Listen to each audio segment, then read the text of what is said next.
Bom dia, bom dia, bom dia! Mais um Morning Call, o que esperar do mercado hoje? Eu sou o professor Wagner aqui da Francesca Educação Financeira e todos os dias a partir das 5h50 da manhã nós estamos aqui para falar sobre o fechamento de mercado no dia anterior e tudo aquilo que pode interferir no seu dia a dia em questões políticas, econômicas e corporativas. Sextamos então, dia 7 de maio de 2021. Muito obrigado pela sua companhia. Não deixa aí de se inscrever no canal, deixa seu like, compartilha esse vídeo aí com outras pessoas. Entra em um dos nossos grupos de WhatsApp para você receber também esse material em PDF todos os dias antes das 7 horas da manhã, tá? Direto lá e gratuitamente para poder acompanhar em qualquer momento. Falando um pouquinho aí sobre o fechamento de mercado, então, no dia de ontem, dia 6, né? Um dia com muita oscilação no mercado, principalmente no mercado brasileiro, o índice Bovespa subindo e descendo após perdas e ganhos aí que aconteceram durante todo o dia. O índice fechou aí com leve alta no dia de ontem e os investidores ficaram de olho principalmente aí na alta do preço dos minérios, principalmente o minério de ferro, que a gente vai falar um pouquinho mais sobre isso durante o nosso Morning Call de hoje, também em relação ao depoimento do atual ministro da Saúde e também do diretor da Anvisa lá na CPI da Covid, né? Lembrando então que o Mandetta e o Taish já haviam prestado depoimento, os dois ministros anteriores, e o Queiroga, então, que é o atual ministro da Saúde, e o diretor-presidente da Anvisa eram esperados aí para depoimento no dia de ontem. Outro ponto aí que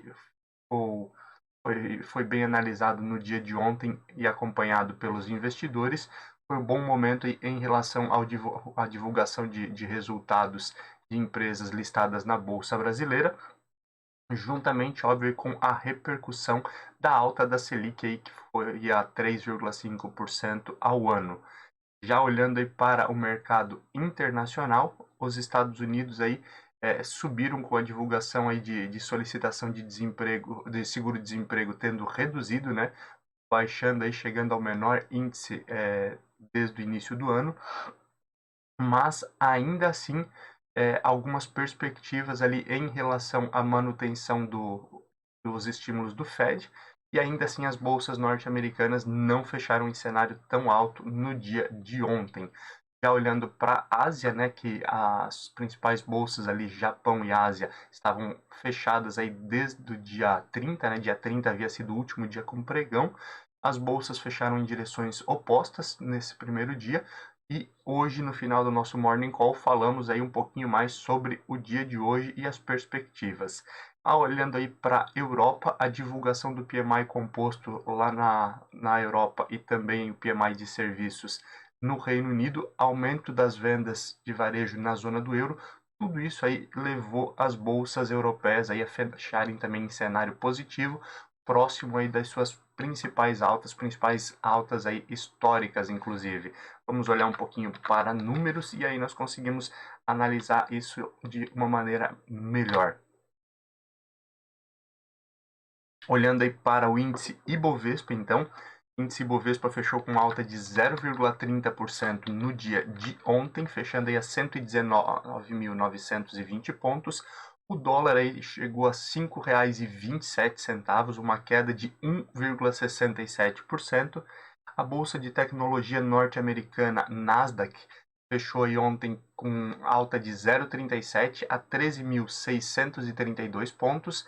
Índice S&P 500 fechou ontem a 4.201 pontos, alta de 0,82, e Dow Jones alta de 0,93 a 34.548 pontos. Olhando aí para a Europa, também queda no euro, que chegou aí a R$ 6,37, aí caindo mais 1,42%. Alemanha ontem com alta de 0,17 a 15.196 pontos, França com alta de 0,28 a 6.357 pontos e Reino Unido aí com alta de 0,52 a 7.076 pontos. Já como falávamos no dia de ontem, a China aí no seu primeiro pregão do mês de maio fechou com queda de 1,58% a 14.210 pontos, enquanto o Japão subiu 1,80% a 29.331 pontos, também no seu primeiro dia, lembrando aí que nós tivemos até a quarta-feira dessa semana aí o feriado lá no Japão e na China, e obviamente aí mexe bastante com o mercado e com o volume de operações aí da semana. Olhando para o cenário de cripto, a Bitcoin ontem fechou aí com queda de 1,07% e o Ethereum com alta de 1,94%. O petróleo futuro continua oscilando bastante. Ontem o Brent fechou a 68 dólares e 25 centos o barril, enquanto o WTI fechou aí a 64 dólares e 84 centos o barril. Já o índice S&P 500 VIX, que é o índice do medo, o índice VIX, ele teve nova queda aí, 3,97%, chegando aí a 18,39 pontos. Lembrando sempre, quanto menor a pontuação do índice VIX, automaticamente menor o índice de volatilidade das ações. Volatilidade automaticamente traz maior risco. Esse risco é de alta, de baixa, né? Mas esse índice, o índice VIX, é muito utilizado, então, para as negociações no intraday, né, no mercado acionário. Olhando aí para metais futuro, o ouro ontem fechou aí a 1.815 dólares e 55 centos. Alumínio futuro também subindo a 2.511 dólares e 25 centos. E o ferro refinado aí, futuro a 197 dólares e 68 centos, também subindo novamente no dia de ontem. Ao olharmos para o índice Ibovespa, as principais altas do índice ontem aí ficaram por conta de Ambev, ABEV3, e depois da divulgação de resultados aí que dobrou o lucro em relação ao primeiro trimestre de 2021, Ambev então subiu 8,88% a R$ 16,18. Quem também continuou o ciclo de alta foi Goal 4, que é metalúrgica Gerdau, subindo 5,17% a R$ 16,25. Sabesp SBSP3 subiu ontem 4,91%, chegando a R$ 40,98. GGBR4, que é Gerdau, subiu também ontem 4,55% a R$ 36,02. E BRAP4, que é Bradespar, subindo aí 4,31% a R$ 73,90, fechamento das principais altas do dia de ontem, dia 6 de maio de 2021. Olhando aí para as principais baixas, ficamos aí com Ultrapar, o GPA3, caindo 6,84% no dia de ontem, a R$ 20,28. Localweb LWSA3, caindo 5,55% no dia de ontem, fechando aí a R$ 25,48. Pecar 3, Pão de Açúcar, que também divulgou o resultado no dia de ontem, aí, caindo 4,70% a R$ 36,00. BID11, que ontem nós falávamos aqui que Banco Inter, né, BID11 aí, está fazendo uma reformulação acionária, teve nova queda aí de 4,45%, chegando aí a R$ 209,24. E fechamos as principais baixas aí com BTOW3, que fechou com 3,66% de queda e fechou o pregão a R$ 63,00. Essas as principais baixas do dia de ontem. Em relação à agenda de indicadores dessa sexta-feira, vale a pena ficar de olho aí no IGPDI, lembrando que o IGPDI é a mesma métrica utilizada lá no índice do IGPM, certo? Só que muda as datas em que eles são vistos, né? Enquanto o IGPM normal ele é medido do dia 21 até o dia 20 do mês consecutivo e divulgado ao final do mês, ou seja, tivemos a divulgação lá no final do mês passado do IGPM.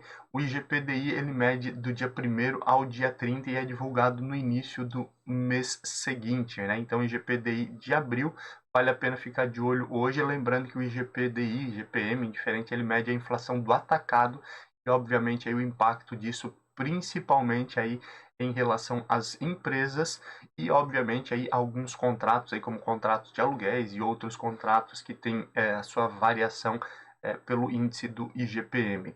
Hoje também tem divulgação das vendas no varejo do mês de março, vale a pena ficar de olho principalmente aí para entender a retomada econômica e a produção de veículos no Brasil, como eu sempre falo aqui, é um índice muito importante para nós, né, visto que o brasileiro é apaixonado por carro e nós estamos num momento aí em que muitas concessionárias de veículo têm dificuldade aí em venda de automóveis pela falta de veículos, fábricas que pararam aí alguns dias por conta da pandemia, outras por falta de peças e também essa produção de veículos aí que afeta a questão das locadoras, que já falamos aqui também no nosso Morning Call, o que esperar do mercado hoje. Então vale a pena ficar de olho nesse indicador também. Já olhando para fora, no mercado internacional, hoje tem divulgação aí da produção industrial da Alemanha e da França. Em relação à Alemanha, já vieram índices bem positivos em relação à produção industrial.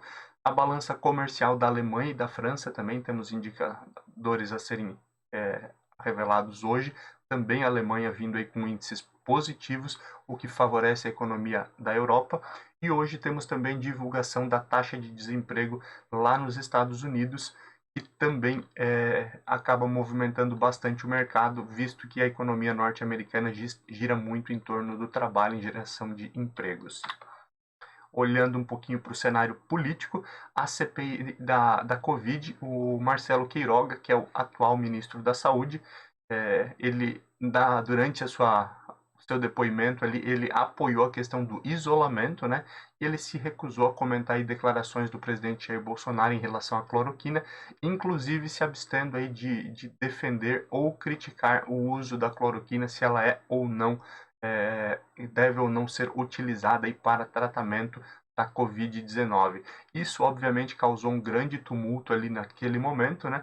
Principalmente por a oposição querer que ele se manifestasse, a situação, né? Os apoiadores do governo que fazem parte da CPI tentando intervir também nesse sentido, e óbvio isso já mexeu com o mercado ontem e pode continuar mexendo com o mercado no dia de hoje, conforme mais informações em relação ao depoimento vão aparecendo. O ministro, ou melhor, o ex-ministro, né, Eduardo Pazuello, que nós falamos aqui ontem e outros dias dessa semana também, que estava com uma possível suspeita de Covid-19 e aí teve seu depoimento adiado lá para o dia 19, então na CPI da Covid, pode ser levado de forma coercitiva para depor na CPI da Covid. Essa condução coercitiva, você deve lembrar aí, acontecia muito lá no âmbito da Lava Jato, né? Diversas pessoas aí eram levadas em condução coercitiva. Em um primeiro momento, até o ex-presidente Lula foi levado, né, em condução coercitiva.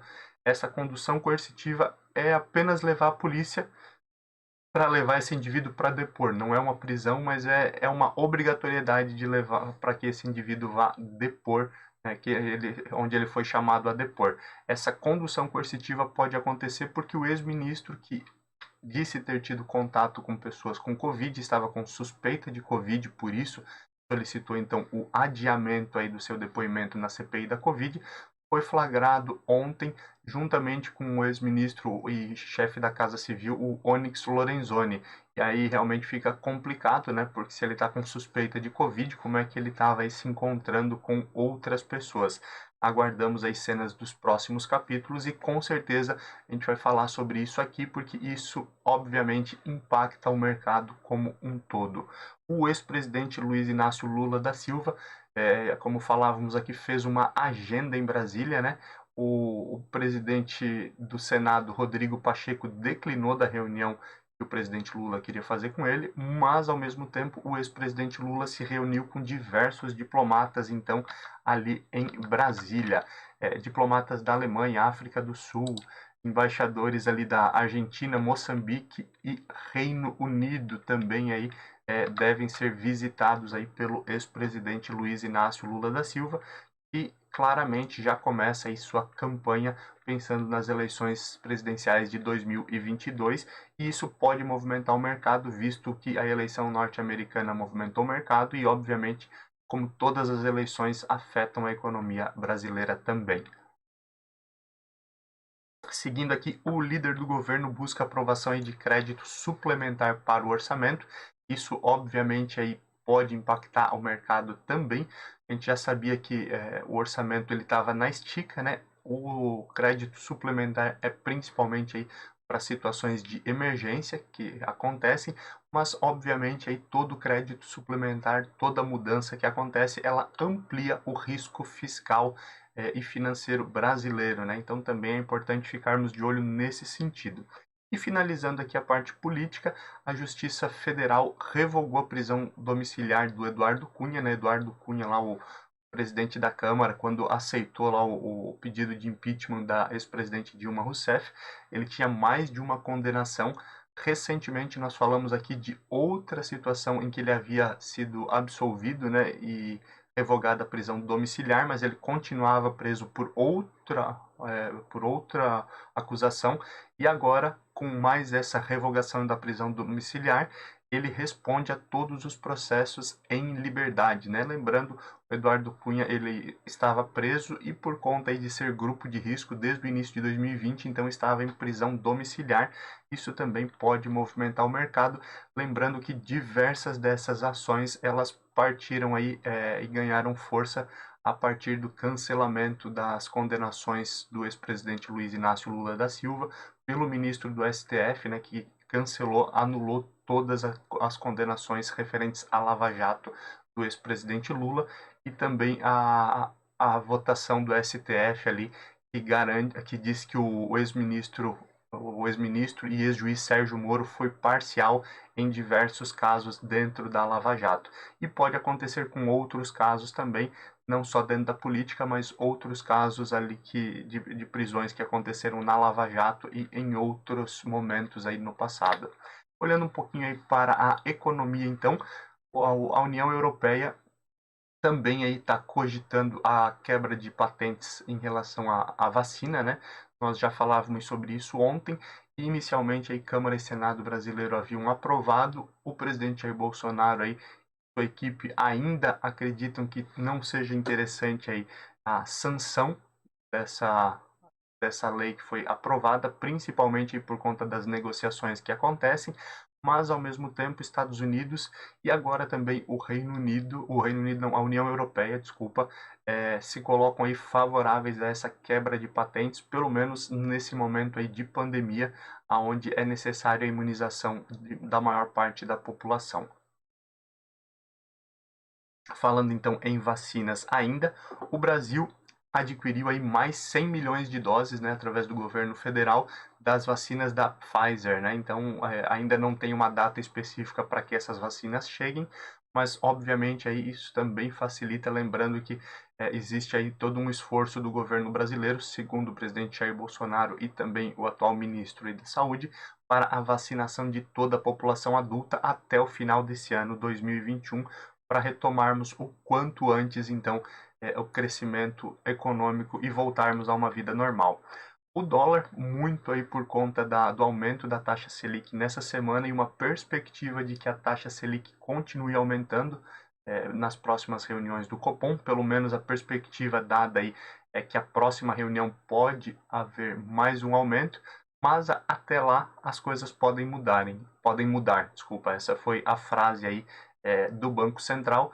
E óbvio, na próxima semana nós temos terça e quarta-feira reunião do Copom novamente, onde na quarta-feira é divulgado a ata do Copom, onde nós podemos ver mais detalhes em relação também a essa possível continuidade de alta da Selic. Isso fez com que o dólar chegasse aí ao menor patamar desde janeiro, né? Lembrando que o dólar foi lá a quase R$ 6 aí nesse ano, e agora retornou bastante, aí, chegando ao menor patamar desde o início do ano. Então, em relatório do Fed, o Federal Reserve, né, que é o Banco Central lá dos Estados Unidos, eles falam que a pandemia pode trazer diversos riscos à estabilidade financeira, né? Isso obviamente aí traz uma preocupação, principalmente aí, quando nós falamos em instituições financeiras. Quem viveu e lembra aí de 2008, 2009, né, a crise do subprime, mas o grande detalhe é que na análise do Fed, do Federal Reserve, os riscos associados à Covid seguem alto, mas ainda assim eles enxergam que o sistema bancário hoje ele está bem capitalizado, mas obviamente adverte aí que podem ser afetados aí pela crise e haver diversos problemas de crédito, né? Então aí por isso que relembra o que aconteceu lá em 2008, 2009.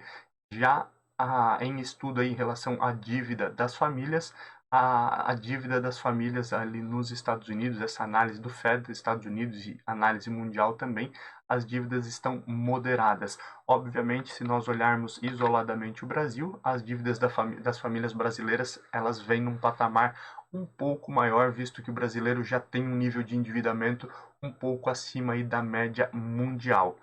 O cenário de criptomoedas, né, entra aí num momento especulativo, multiplicando cada vez mais a quantidade de traders aproveitando para operar as criptomoedas e deixando um pouco aí derivativos e ações das operações normais, visto que as criptomoedas entraram em um momento de maior especulação.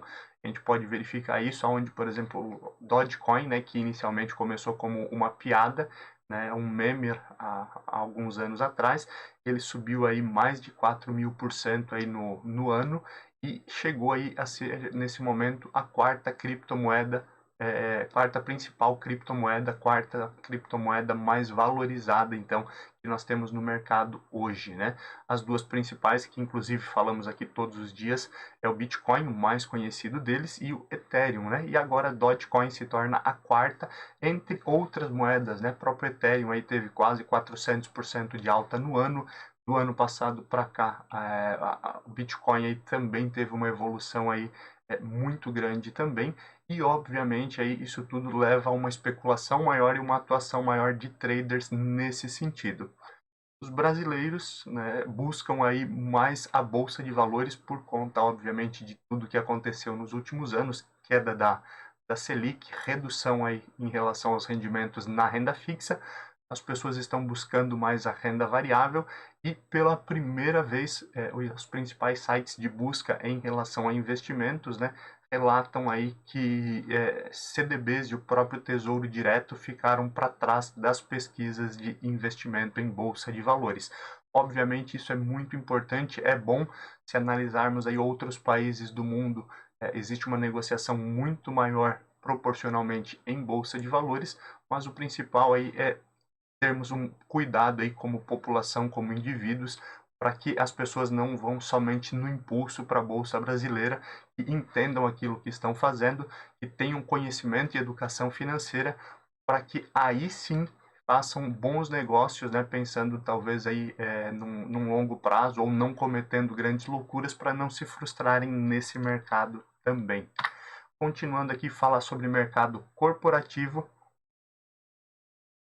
Como nós falamos lá sobre a alta dos minérios, principalmente o minério de ferro, ontem ele superou os $200, né? A perspectiva de negociação de minério futuro fechou ontem aí em $197, mas durante o dia de ontem as negociações aí o minério subiu acima dos $200 pela primeira vez e obviamente isso é um sinal de demanda para commodities, né? Empresas como Vale, e outras, e também siderúrgicas, né? Lembrando que ontem falávamos aqui sobre Gerdau, e a própria Gerdau disse que acredita ainda num novo ciclo de altas por conta da demanda que está reprimida e de muita infraestrutura que será retomada e com o crescimento econômico, com a retomada a partir do fim da Covid-19, do fim da pandemia. Obviamente, galera, isso aqui não é uma recomendação de compra, só traz as notícias aqui e nunca recomendamos nem compra nem venda de nenhum ativo. O Grupo Pão de Açúcar, o GPA, teve resultado positivo aí no primeiro trimestre de 2021, revertendo aí um cenário negativo dos últimos trimestres, mas ainda assim sente muito forte a pandemia e começa a olhar para vendas na internet, né? Lembrando que o Grupo Pão de Açúcar também sofreu aí com a cisão com a rede Assaí, a rede de atacados, né? Se você lembrar, no dia em que houve a cisão, primeiro dia de pregão, o Grupo Pão de Açúcar aí teve uma desvalorização aí na casa de 70% em relação às suas ações, enquanto Rede Açaí, que daí lançava seu IPO naquele dia, chegou a subir mais de 400%, e obviamente aí então Grupo Pão de Açúcar sentindo muito aí todo o cenário de pandemia e agora foca um pouco aí na questão de vendas pela internet e pode haver muita mudança dentro do Grupo Pão de Açúcar na forma de olhar para o mercado. A B3 Bolsa Brasil Balcão, né, a nossa bolsa aqui no Brasil, ela divulgou resultado, é uma empresa de capital aberto e o lucro da B3 aí no primeiro trimestre de 2021, com IPOs, com tudo aquilo que e cada negociação em bolsa aí você tem um valor que é pago, né? Ela chegou aí a um lucro de 1,25 bilhões de reais no primeiro trimestre de 2021, com uma perspectiva aí de continuar o bom resultado aí no restante do ano, principalmente aí porque ainda tem alguns IPOs para serem realizados no ano e, obviamente, o aumento de pessoas de CPFs aí que estão negociando na Bolsa de Valores também está aumentando juntamente, óbvio, aí com outros produtos, ETFs e outras situações que estão vindo aí como novidades aí para a própria B3. A MMX Sudeste tem a falência decretada pela Justiça de Minas Gerais e, obviamente, aí as ações do grupo inteiro, né, do grupo MMX, caíram mais de 30% no dia de ontem, né? A MMX é uma das empresas, né, o braço de mineração do Grupo X, lá fundado pelo Ike Batista, tinha a MMX, OGX, e a outra me fugiu o nome, se não me engano, eram três empresas, né?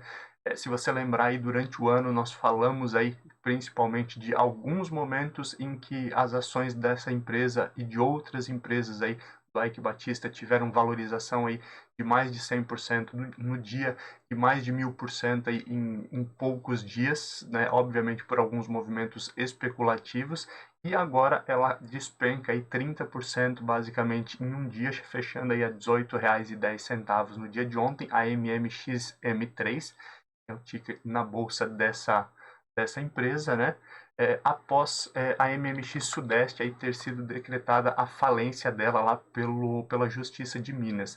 A MMX diz que ainda vai recorrer, mas obviamente isso aí mostra a importância também, isso deve impactar o mercado e mostra a importância de fazer boas escolhas quando a gente fala em investimentos na Bolsa de Valores, e tudo isso pode movimentar o mercado como um todo, lembrando que o Ike Batista aí ficou entre as 8 pessoas mais ricas do mundo, né? No período aí, no auge aí da MMX, OGX e a outra empresa ali que agora me fugiu o nome. Finalizando aqui, hoje nós temos a divulgação de resultados de Celesc e M. Dias Branco. Não é um dia tão movimentado para divulgação de resultados. E na próxima semana também viemos forte em relação à divulgação de resultados de empresas no primeiro trimestre de 2020. Olhando agora um pouquinho aí para fechamento do mercado e abertura, né? O fechamento na Ásia, às 5h30 da manhã nós já tínhamos aí o fechamento das bolsas na China e no Japão. Na China nós tivemos nova queda, lembrando aí que a China retornou ontem juntamente com o Japão aos pregões normais, ontem caindo 1,5%, hoje caindo mais 1,95%, perdendo os 14 mil pontos aí, a bolsa na China. E olhando para o Japão, Nikkei no Japão fechou com leve alta, ontem subiu 1,80%, hoje aí subindo próximo de 1,10%, perdão, próximo de 0,10%, também aí fechando aí próximo dos 29.400 pontos. Olhando para o restante, né, Europa aí com boas perspectivas para o dia de hoje, principalmente aí olhando para a divulgação de resultados positivos da Adidas e da Siemens e bons resultados aí também em números, né, de produção industrial e vendas dentro da zona do euro e também na Alemanha. Nesse momento, então, o DAX está subindo às 6h20 da manhã 1%, o CAC na França subindo 0,15% e no Reino Unido nós temos uma alta nesse momento de 0,52%. Olhando para o pré-market nos Estados Unidos, nós temos nesse momento aí Dow Jones subindo 0,10%, S&P 500 subindo 0,12% e Nasdaq subindo 0,15%. Deve ser um dia aí com um pouco de oscilação também no mercado, acredito que menor do que a oscilação que nós tivemos aí no dia de ontem, no dia 6. O Brasil deve seguir as bolsas norte-americanas aí numa tendência aí de alta, mas lembrando que toda notícia, todo o cenário interno pode influenciar e, obviamente, aí sempre citamos aqui que mercado é soberano e não há como prever nada. Mesmo assim, muito obrigado aí pela sua companhia, muito obrigado aí por aqueles que estão sempre ao vivo conosco, que deixaram mensagens aí também no chat. Uma boa sexta-feira, bom final de semana. Nos vemos na segunda-feira aqui a partir das 5h50 para mais um Morning Call, o que esperar do mercado hoje. Bom fim de semana, bons negócios, um abraço, tchau, tchau.